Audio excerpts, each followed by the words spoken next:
Hi hello ഇന്ന് ഉച്ചയായപ്പോൾ എൻ്റെ front അവൾ ഫോൺ ചെയ്തിട്ടാണെന്നുണ്ടെങ്കിൽ അവളുടെ വീട്ടിലോട്ട് ചെല്ലാൻ പറഞ്ഞ് വിളിച്ചു കേട്ടോ. എന്തോ സസ്പെൻസാണ് ചെല്ലണമെന്നൊക്കെ പറഞ്ഞിട്ടാണ് വിളിച്ചേക്കുന്നത്.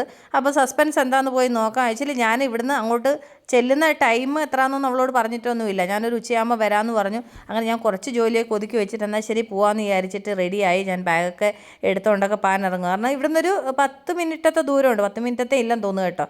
അതിൻ്റെ ഉള്ളിൽ അങ്ങ് ചെല്ലാൻ പറ്റും. അപ്പം കുറച്ച് ദൂരമേ ഉള്ളൂ. അപ്പോൾ ഇവിടുന്ന് പക്ഷേ വണ്ടിയിൽ പോകണം, നടന്നു പോകാനുള്ള ദൂരമല്ല.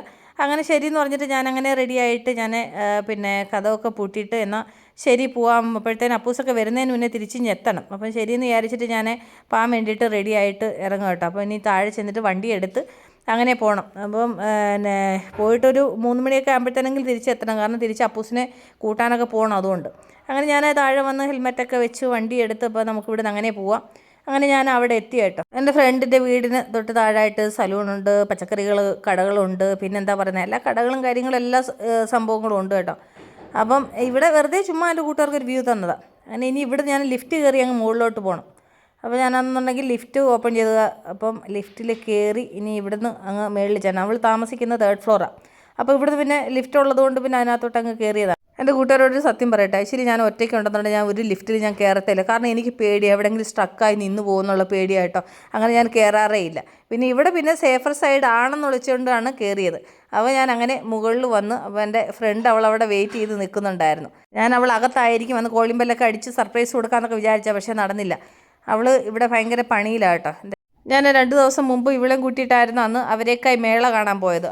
അപ്പോൾ ഞാനെന്നുണ്ടെങ്കിൽ അവളോട് പറഞ്ഞാൽ ഇതെനിക്ക് ഭയങ്കര ഇഷ്ടമാണ്, പക്ഷേ എങ്കിൽ ഇത് പൊളിക്കുന്നതിൻ്റെ തൊലി കളയുന്നതൊക്കെ എനിക്ക് ഭയങ്കര ബുദ്ധിമുട്ടുള്ള കാര്യമാണെന്ന് പറഞ്ഞതിന് ഇത് എനിക്ക് വേണ്ടിയിട്ട് മേടിച്ച് അതിൻ്റെ തൊലി കളഞ്ഞ് എല്ലാം ഇത് ചെയ്ത് വെച്ചതാണ് കേട്ടോ. കാരണം വെച്ച് കഴിഞ്ഞാൽ കൊണ്ട് എൻ്റെ അടുത്ത് ഒരു സാധനം ഉണ്ട് വാന്ന് പറഞ്ഞ് വിളിച്ചപ്പോൾ ഇതാണെന്നുള്ളത് എനിക്ക് അറിയത്തില്ലായിരുന്നു. അത് കഴിഞ്ഞിട്ട് ഇതിൻ്റെ പുറത്ത് കുറച്ച് ചെടികൾ വെക്കാനൊക്കെ ഉള്ള സ്ഥലങ്ങളും കാര്യങ്ങളൊക്കെ ഉണ്ട്. ഇവിടുന്ന് മുകളിൽ നിന്ന് താഴോട്ട് നല്ലൊരു വ്യൂ ആട്ടോ. കാരണം വെച്ച് കഴിഞ്ഞാൽ കൊണ്ട് നോക്കി എന്തോരം മരങ്ങളൊക്കെയാണെന്നറിയാമോ. ഇവിടെ ഈ ഒരു ലേ ഔട്ട് വന്നിട്ടാണെന്നുണ്ടെങ്കിൽ കാണാൻ നല്ല ഭംഗി. പിന്നെ ഈ ലേഔട്ടിലെ റോഡുകളെല്ലാം വലിയ റോഡാണ് കേട്ടോ. ചില സ്ഥലങ്ങളിലൊക്കെ നമുക്ക് പോകുമ്പോൾ ചെറിയ ചെറിയ റോഡുകളായിരിക്കും, പക്ഷേ ഇവിടുത്തെ വലിയ റോഡാണ്. പിന്നെ ഇവിടെ മേളിലായതുകൊണ്ട് പിന്നെ പൊടിയുടെ ശല്യമൊന്നുമില്ല. ഇവർ പിന്നെ നീ ഏറ്റവും മുകളിലായതുകൊണ്ട് കുഴപ്പമില്ല. റോഡ് സൈഡിലാണെങ്കിലാണ് ബുദ്ധിമുട്ട്. അത് കഴിഞ്ഞിട്ട് ഇവിടെ നോക്കി എനിക്ക് അവരെയൊക്കെ ഏതെല്ലാം പാത്രത്തിലാക്കി വെച്ചേക്കുന്നതെന്ന് കണ്ടോ. കുറച്ച് അവൾ എടുത്തതിൻ്റെ ബാക്കി ഫ്രിഡ്ജ് വെച്ചതാണ്. അത് കഴിഞ്ഞിട്ട് എനിക്ക് കൊണ്ടുപോകാനുള്ളത് ബാക്കി പൊളിക്കാൻ കുറച്ച് ബാക്കിയുണ്ടായിരുന്നു. അപ്പോൾ എന്നോട് കാര്യം പറഞ്ഞുകൊണ്ട് അവൾ കുത്തിയിരുന്ന് പൊളിക്കുകയാണ്. എന്തായാലും എനിക്ക് ഒരാഴ്ചത്തേന് ഇത് വെച്ചിട്ടുള്ള പരിപാടിയാണ്. അത് കഴിഞ്ഞ് ഞാൻ വരുന്നെന്ന് പറഞ്ഞിട്ട് ഈ അവരേക്കായി കറി ഉണ്ടാക്കി. അതിൻ്റെ കൂടാണെന്നുണ്ടെങ്കിൽ പിന്നെന്താ പറയുന്നത് ഭയങ്കര വിശാലമായ സംഭവമാണ്.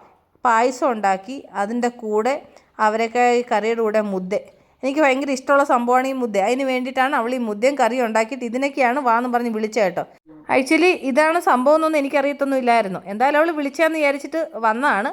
പക്ഷേങ്കിൽ എനിക്ക് നല്ല പിന്നെ ഹെൽത്തി ആയിട്ടുള്ള നല്ല വിഭവസമൃദ്ധമായ ഊണ് അവൾ എനിക്ക് കരുതിയിരുന്നു കേട്ടോ. അതിനവൾക്ക് ഒരുപാട് താങ്ക്സ് പറയണം. കാരണം വെച്ച് കഴിഞ്ഞാൽ കൊണ്ട് നമുക്ക് ഇങ്ങനെയൊക്കെയുള്ള ഫ്രണ്ട്സിനെ കിട്ടുക എന്ന് പറഞ്ഞാൽ നമ്മളുടെ ഇഷ്ടങ്ങൾ മനസ്സിലാക്കിയിട്ട് നമ്മളുടെ ആഗ്രഹങ്ങൾക്കനുസരിച്ചൊക്കെ നമ്മുടെ ഫ്രണ്ട്സ് നമുക്ക് വേണ്ടി ചെയ്യാമെന്ന് പറയുമ്പോൾ അതൊരു സന്തോഷമല്ലേ. എന്തായാലും എനിക്കിന്ന് ഒരുപാട് സന്തോഷം തോന്നി കേട്ടോ. അത് കഴിഞ്ഞിട്ട് എനിക്ക് കൊണ്ടുപോകാൻ പാക്ക് ചെയ്ത് വെച്ചേക്കുന്ന സാധനങ്ങൾ എൻ്റെ കൂട്ടുകാർ കണ്ടു നോക്കൂ. പല പാത്രത്തിനകത്ത് അവരേക്കായി. അത് കഴിഞ്ഞിട്ട് ഇതൊരു റാഗി പൊടിച്ച സംഭവമാണ് കേട്ടോ. അത് ഞാനെന്നുണ്ടെങ്കിൽ ദിവസം പിന്നെ കുറുക്കി കുടിക്കുമെന്ന് പറഞ്ഞു വെച്ചാൽ അവൾ അതൊരു പാത്രത്തിനകത്ത് എടുത്ത് വെച്ച് അവളുടെ അമ്മ പൊടിച്ച സാധനമാണെന്ന് പറഞ്ഞിട്ടൊക്കെ തന്നതാണ്. അത് കഴിഞ്ഞിട്ട് ഇതുകൊണ്ട് പിന്നെ ഫ്രൈ ചെയ്തിട്ട് ഒരു ചിപ്സ് പോലെ ഉണ്ടാക്കാൻ പറ്റും. അതെങ്ങനെ ചെയ്യുന്നതെന്നൊക്കെ അതിനെക്കുറിച്ച് പറഞ്ഞു തരുക. പാവമാണെന്നുണ്ടെങ്കിൽ ഞാൻ വരുന്നതെന്ന് പറഞ്ഞിട്ട് എന്തോരം പണിയെടുത്തെന്ന് നോക്കിയേ. ഈ അവരേക്കായി പൊളിച്ച തൊലി കളയാന്ന് പറഞ്ഞ് ഭയങ്കര കഷ്ടം കേട്ടോ. അങ്ങനെ അതെല്ലാം കഴിഞ്ഞിട്ട് ഞാനാണെന്നുണ്ടെങ്കിൽ ഊണൊക്കെ കഴിഞ്ഞ് കുറേ നേരം ഇവളോടിരുന്ന് വർത്തമാനമൊക്കെ പറഞ്ഞ് ഞാൻ തിരിച്ച് വീട്ടിലേക്ക് പോവാം. അപ്പോൾ എൻ്റെ കൂട്ടുകാർക്ക് എൻ്റെ ഇന്നത്തെ ചെറിയൊരു വിശേഷം നിങ്ങളോട് ഷെയർ ചെയ്തതന്നേ ഉള്ളൂ. അപ്പോൾ നമ്മളോട് എൻ്റെ അടുത്ത് വീഡിയോ വീണ്ടും കാണുമ്പോൾ ടേക്ക് കെയർ, ബൈ.